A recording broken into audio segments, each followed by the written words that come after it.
A lot can happen in a few years. I'm moving out of my apartment, the place I called home for 2 cycles around the sun.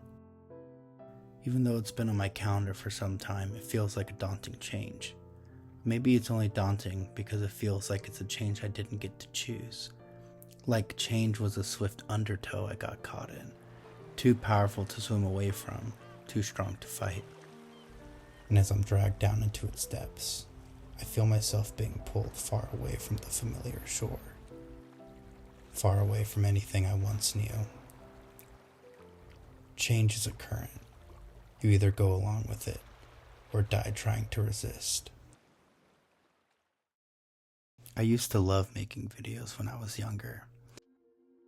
I did it because it made me feel alive. It was my way of being creative and making art.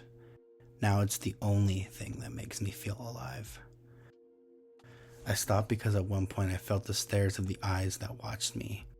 They felt like daggers piercing into my soul, witnessing the very essence of my nature. Too vulnerable, I thought. It's all too much. Maybe it was COVID, or maybe I just had entered a new stage of life. I didn't want to be seen. I wanted to be forgotten.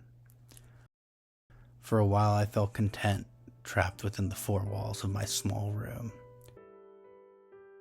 At least there I could be myself, without fear of judgment or failure.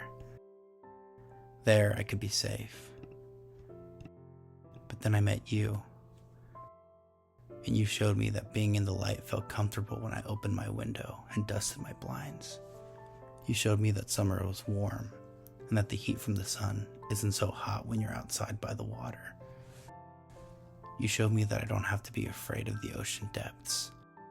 If you simply breathe in, lay back, and look up towards the sky and not the unknown below the waves. You showed me that being witnessed isn't just judgment or expectation. It can be love. But just like that, you were gone. The place I called home for 2 years cleared up and moved out, with all my memories packed away in boxes to be stored in some crawl space, collecting dust, waiting to be thrown away someday. So now here I am, making videos again, to preserve a semblance of that place I called home. The tenants will change, and the landlord will cover all the traces of my tenure with paint and spackle.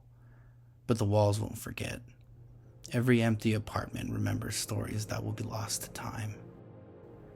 I want to be like that, even if everyone else thinks I should let go. How can I let go when the best parts of myself are with you? It's funny that the moments I'll remember the most are not the times I spent in my room. Rather, all the moments I spent outside of it, experiencing the world. That's what I'll hold on to. I might be moving out, but I'm taking the thought of you with me. More than anything, I'm hoping that you could witness me one last time. A lot can happen in a few years. Maybe in a few more years from now, I'll find another place that's hard to let go of. Maybe I'll find a new place to call home. One without you.